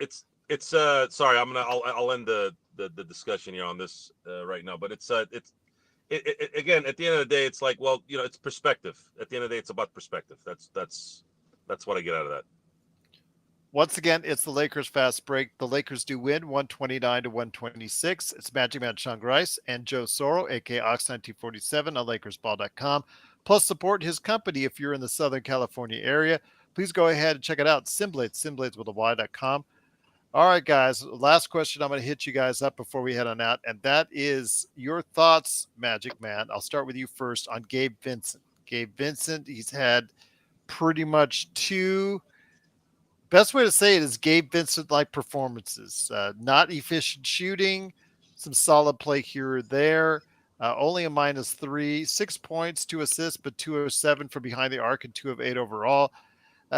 He's in there. He's going to be eating up a lot of minutes as the backup guard, playing a lot of 1, maybe at times playing a lot of 2, playing maybe sometimes in those vaunted Z hates the 3-guard lineups, which I'm assuming we will see. We saw a little bit of that today in the second half. Your thoughts on Gabe Vincent and what he could do for this team after 2 games that you've seen so far? Yeah, you know what, Gerald? I'll have to look back. I think there was only a handful of possessions where he was actually the prominent point. He was playing a lot of off guard tonight. He looked okay with D'Lo, but D'Lo was hitting his shot, so it wasn't as if Gabe Vincent was needed there. He was more acting as a facilitator Gerald. His secondary job as a off guard now is to put everybody in their proper positions and organize the team so they don't get bogged down in isolation. However, there have been a few opportunities for Rui or Wood to go ISO heavy, and they have with Gabe Vincent on the floor. Now, if it's working, it's working. You can't really argue against it. But more oftentimes than not, either two of those guys being an ISO specifically and for multiple possessions, it usually doesn't end up well. So I'm with you. If he's not on the floor to shoot, he needs to be an organizer and he needs to have that mindset. So that's why Ham got him. He's fine playing off the ball with either Reaves or D'Lo. It's just he looked less awkward with. He's streaky though. People are gonna have to get. He's very streaky. That's the word for him. His shot. Let's hope he gets another playoff streak for us, and let's just leave it at that. His defense is unaffected by his lack of shot making. Always aggressive defensively. Yeah. Z brought up a good point. Yeah. So we're all seeing the same thing. He's very effective defensively, streaky offensively, but I'd like to see him be a secondary organizer and facilitator, because that's why they brought him in, Gerald, and that's why the Heat got as far as they got from contributions from somebody like him, who actually put guys in positions. We'll see. I know a lot of people in Miami are talking about how good Max Strus and Gabe Vincent are now that they're away from the Miami formula. We've had it already experienced, Joe. Kendrick Nunn, who we thought was really going to break out for the Lakers now that he was away from Miami, unfortunately did not do that. It was not the case. I'm hoping lightning does not strike twice in this sense. I'm hoping Gabe can just give us, I'm not asking for a whole lot, backup guard. He's going to eat up a lot of minutes. He'll probably start occasionally for the Lakers. Your thoughts on what Gabe Vincent needs to do, because we obviously see that JHS is not ready to take the backup point guard role in any type of way. And it doesn't look like he'll be there anytime soon. So Gabe Vincent's going to be our backup point guard for now. What does Gabe Vincent need to do in order to be a positive for this team going forward? Well, that's the perfect position, is backup point guard. Backup point guard who will bring the defense every night in and night out. That's what they're paying him for. If he makes a couple shots, great. If he doesn't, you can still get points in reverse if you're able to stop a Jamal Murray, a Dame Lillard in certain spots at the end of the game. So I'm not really worried about Gabe Vincent. I think he's going to play out well because of his particular skill set. He doesn't seem to look like a guy that gets down on himself, at least not that I've seen. That's a good thing. It's not like Vanderbilt, where when he misses a couple shots, you can see the shoulders kind of slouch. So that's an important part of this, guys. Is you got to have a short memory, and you got to understand to do what you do well. Don't worry about the stuff that you don't do well. Gabe Vincent was brought here to have an option in case D'Angelo Russell can't play defense. That's what I took from it.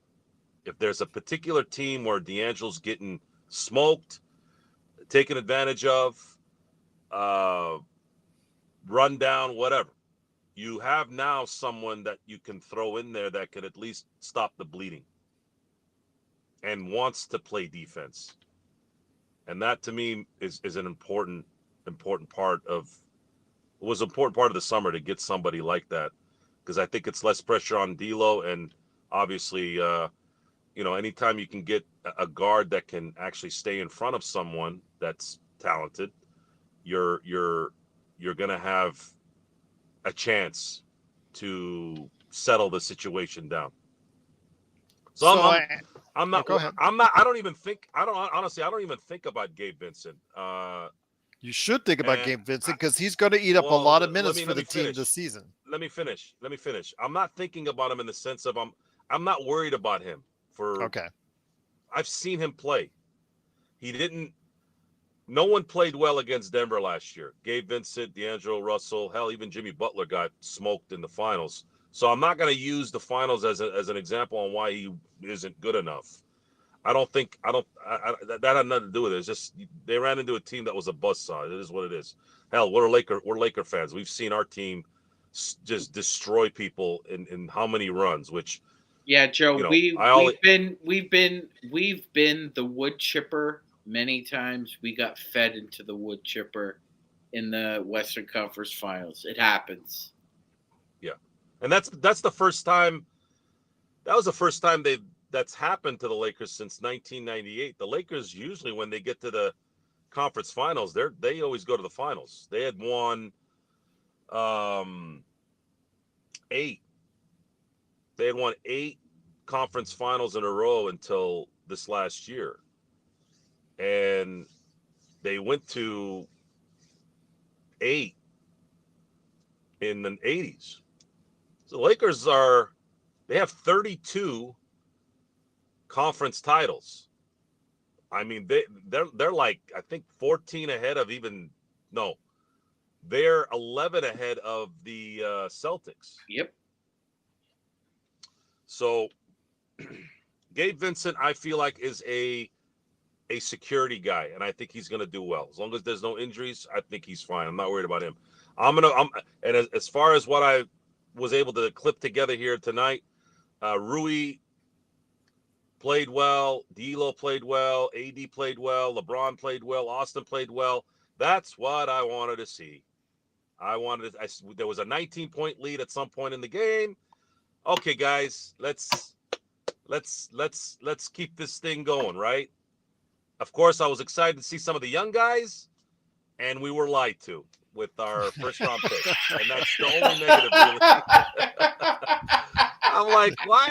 Just do your thing. Stop living in fantasy land. It's it. That's all I ask, guys. If he needs work, he needs work. Just admit he needs work. That's it. Mike Trudell and his size 39 suits. I mean, come on, dude. Stop being such a simp, for God's sakes. That's a good word for what that was. Oh my God! When you look at that word in the dictionary, it's his face. You can't even say this. He struggled. Like, just you're aren't these guys journalists, reporters, analysts? Anyways, I don't want to talk about it anymore. I'm ready for the regular season. I'm feeling pretty confident, pretty excited about what the Lakers are going to bring here, guys. I'm not going to lie. I've been downplaying it a little bit because I don't want to, jinx it to some degree, but I feel like if there is no injuries that are catastrophic, man, I think they're gonna play well. Once again, it is the Lakers fast break. The Lakers do win 129-126. It is Gerald Glasser along with Magic Man Sean Grice and Joe Soro, who I don't believe is on the run or hiding out. He could be in witness protection. We're not quite sure in the darkness where he's at. But great to have him here nonetheless. We're just kidding you, my friend. I'm collecting. Yes. Oh, he's done. He's collecting. Okay. Watch out. Watch out. By the way, I've done that before. I have done that before, by the way. Okay. And by the way, I do have, it's funny. I do have a particular situation where I'm literally collecting. If you don't believe me, you can call me off air. I'll show you the text. Oh, there you go. There you go. Indeed. He is. I'm not doing that now. I'm joking. I'm not doing that now. I'm visiting friends. I'm not doing that right now. So okay, well, fair enough. Fair enough. I will tell everybody again, please join us, playback.tv/Lakers Fast Break. Also, as well, go ahead and check us out. That's on 7 p.m. We're going to be playing Gerald against Joe took my thumbs. Joe took your thumbs. Oh my gosh! Watch out! Watch out! Yes, the Lakers will be 7 o'clock right there for you. They'll be playing at Anaheim. Now, get this. I'm sorry, friend. I brought up the games that are coming up here on Wednesday when the Lakers play next against that they are going to be playing against the Sacramento Kings in Anaheim at the Honda Center. Tickets start there about $55 because I was talking to you about the Las Vegas, how actually at one time it was 80 and it shot up to 140 was the lowest price ticket in Las Vegas by the time the game started. I will say that right now in Anaheim it's $55. But guess what? When you go over to the other game, the Celtics and the Sixers at the Wells Fargo Center, Magic and Joe, tickets start at $6. Your thoughts on that, my friend? Bargain? Not a bargain right now. So that's just the exhibition season for you, my friend. So Sean, go ahead. I'll let you go first. Go ahead. That's no bargain. $6 I like. Yeah, there you go. But that's for the Celtics and the Sixers. Where are you What's sitting? up with that? Gerald, where are you sitting for $6? Hold on. I'll make sure I get some Kleenex for that for the nosebleeds. Yeah, Who the hell cares about the Celtics? And then not only is it a nosebleeds, right? But there are some sections where they actually have like the huge pillar in front, so you can't. The forum has that. I have sat. Okay, when I was a kid, one of the times I went to a Lakers game there, I actually sat right, not behind it, but right directly near it, and the next seat over, you were looking straight at the support. Yes. Oh my God, Gerald! I still can't believe they still sell those seats. But that was like way back in the day. They've retrofitted and modernized it, and they've done a lot better now. But Joe, go ahead, my friend, before we head it out, my friend. Well, the reason why the Celtic tickets are $6 is because no one in the West Coast gives two craps about the Celtics. It's not that hard to figure out. I love Bloodhound's response. Clippers exhibition tickets are free with any Del Taco purchase. Get a combo meal, get a Clippers ticket for free. There you go. Kurt Affair says Celtics tickets are too much at $6. You should pay me $6. You should pay me $60. There you go. But speaking of the Celtics, we did have a good conversation earlier today. Please go ahead and check out our great conversation. I thought, Sean, they are the Celtics, and we hate their guts. But Justin Quinn, he knows his stuff, and he had some good thoughts on the Celtics earlier today. If you want to check that out, right, Sean? Yeah, absolutely, Gerald. Please check it out, guys. Go rewatch it. Yeah, we do hate their guts. I don't hate it. I only hate one thing, and that's the Boston Celtics. So, but talking to Justin was very, very good. And as Gerald said, he knows his stuff. It was a great, encompassing conversation about them. I will say this though, they really need to hope that Porzingis stays upright. Yeah, is touched by the injury fairy gods and stays upright, as Gerald said, because outside of him, relying on Wenyen Gabriel. That Yikes. Wenyen Gabriel and Al Horford front court. Yikes. And then they might and then he said they might add Andre Drummond. You know what, Gerald? There's an old saying: when your enemy's making mistakes, don't stop them. Keep going. Keep going Adam along said those earlier in the rounds. chat that the Lakers should pick up John Wall. Your thoughts on that, guys, before we head on out? Joe? John Wall? Were they banging their head on a wall when they thought about that? You have to talk to Adam on that one. But I will say, though, that, No. again... the Celtics have a bigger problem coming soon here that no one's talking about, and that's you're going to have to pay Jason Tatum the Supermax as well. Mm-hmm. I don't know how the hell they're going to do that and field a team in the future. Another good matchup, though, that I only got to check out glimpses like you with the Lakers game, Joe, was the matchup between Oklahoma City and San Antonio. And before we head on out, my friend, Magic Man, we only got to see brief glimpses, but it looked like it was a pretty good matchup. Wembanyama and Chet Holmgren. I know Holmgren has had 1 year in the development cycle in the NBA behind the scenes, working out with trainers, working out with the coaches, et cetera, et cetera. So, yeah, it's a rookie season, but it's not a rookie season in many ways. But today, you could pretty much say today was a standstill, but for all the right reasons. Both teams have a lot to look forward to because both guys shot, over 20 points each for each of those guys. Absolutely, Gerald. They each made a couple threes as well. Chet was perfect from the 3-point area. Wemby was 2 for 5, but I mean, as advertised, man, as advertised. I will say this: for all the kind of, I'm not going to say negativity, but just shortcomings with Chet that people have. One thing that he does not lack much for, Gerald, is gumption. And I know I'm using the word gumption for a 7-foot man, but he really shows it. He's not afraid to get beaten defensively, and he doesn't get discouraged even when he does. That really is going to, I think, bless the OKC Thunder because they had a top 10 rated defense before Lou Dort got hurt, and you're adding in a defensive dynamo, I think, in Chet Holmgren. And on the opposite side, Gerald, I think this is a gap here for the Spurs because it looks like Wemby is as advertised. It's just a matter of who now they want to put beside him to try and be a contender again. Once again, it's the Lakers Fast Break. It is Joe Soro, Magic Man Sean Grice, and me, Joe Glassford. Thanks so much for watching and listening. The Lakers do win 129 to 126. We'll be back tomorrow evening for more Lakers Fast Break, Lakers basketball coverage. And of course, Wednesday at 7 p.m., they're at the Honda Center in Anaheim, a place where I've been before on a couple of occasions. They are going to go ahead and face off against the Sacramento Kings. So go ahead and join us on playback.tv's Lakers Fast Break at 7 p.m. Plus, also as well, join us after the game for the best Lakers chat room that's out there, and the best Lakers post game that's out there is the Lakers Fast Break. But Joe, any last thoughts while you're on the run before we head on out, my friend?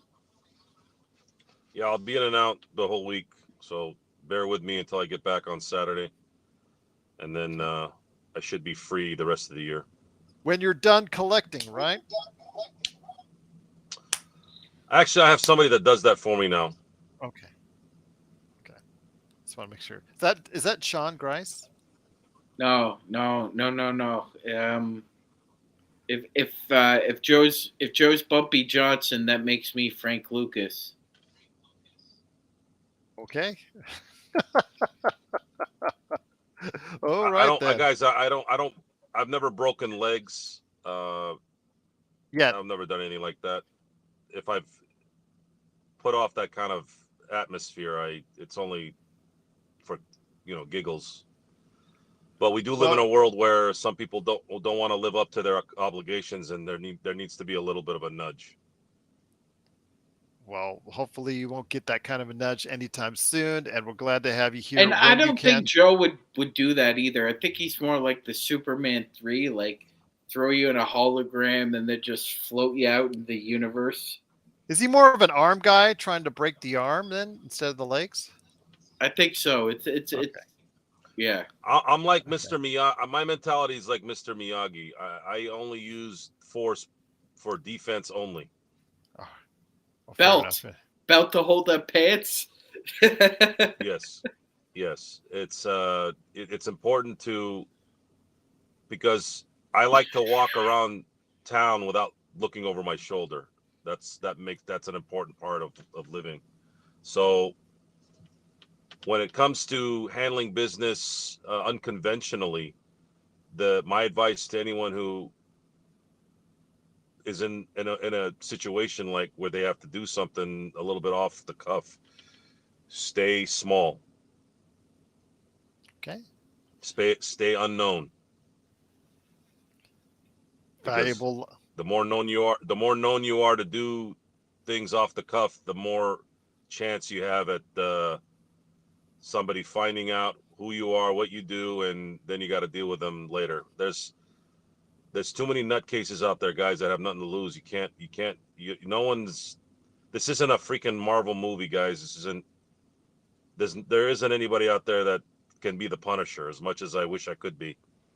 But there are people out there that are villains. Trust me when I say that. And the best way to combat a villain, the best way to combat bad people, is to be just as ferocious as they are, but you don't have their baggage. You don't have the negativity around them, people that hate them, people that they screwed over, those, because that's what ends up taking them down. So be as ferocious as those people, but I don't have problems like they do, because everyone around me trusts me. Everyone around me has been treated well. I've never taken anybody's money. I've never scammed anybody. I have a good stable base, at home and, work. It's a pretty crazy, it's a pretty crazy world out there, and good foundation is good. And then if you're lucky and I kind of like the action, I'll be honest. Some of the stuff that I've done the last few years been kind of crazy, but fun. But a lot of the reasons why I don't have to worry about the consequences of all that is it's because of the things I just said. Once again, it's the Lakers fast break. The Lakers do win 129 to 126. We'll see you tomorrow night for more great fun here at the Lakers fast break. And also as well, we will see, yes, live long and prosper there, Joe. We'll see you tomorrow, again, like I said, but also as well, don't forget Wednesday, our coverage of the Lakers and Kings starts with playback.tv/ Lakers fast break at 7 p.m. Then also as well, going after that, the best Lakers chat room and the best Lakers post game that's out there can be found nowhere else than right here at the Lakers Fast Break. So for Magic Man Sean Grice and Joe Soro, it's Gerald Glassford. Thanks so much for watching and listening. We'll see you tomorrow. And thanks so much again to the great Lakers chat room that's out there. No better place to go than right here at the Lakers Fast Break Podcast.